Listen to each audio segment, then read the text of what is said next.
In today's video, we're going to be talking about which drones are in compliance with remote ID, so that way you know if you're ready for it or not. Let's jump into it.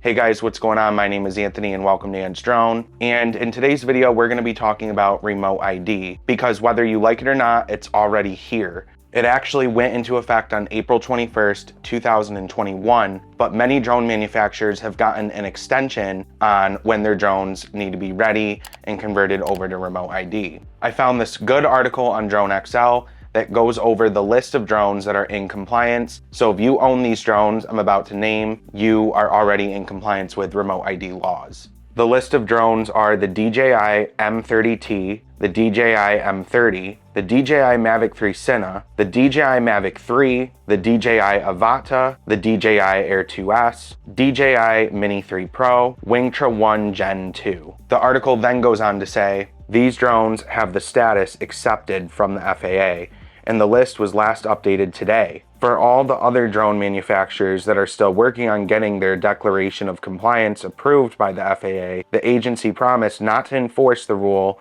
until December 16th, 2022. And by the way, for any of you guys wondering, this article was released originally on September 9th, 2022. So yeah, I just wanted to make this little video updating you guys on what drones comply with remote ID and to know whether or not you're gonna have to prepare for that in the future coming up here very soon. December is right around the corner. So you definitely wanna make sure that you're in compliance, especially if you're doing this for work. Those DJI Mavic 2 Pros, I'm not sure how that's gonna work. I know a lot of people that actually still fly them, so that's definitely something that I might make a video on if you guys are interested. But if you enjoyed today's video, please give it a thumbs up and also make sure to hit that subscribe button and notification bell. That way you're updated when I create new videos here on the channel.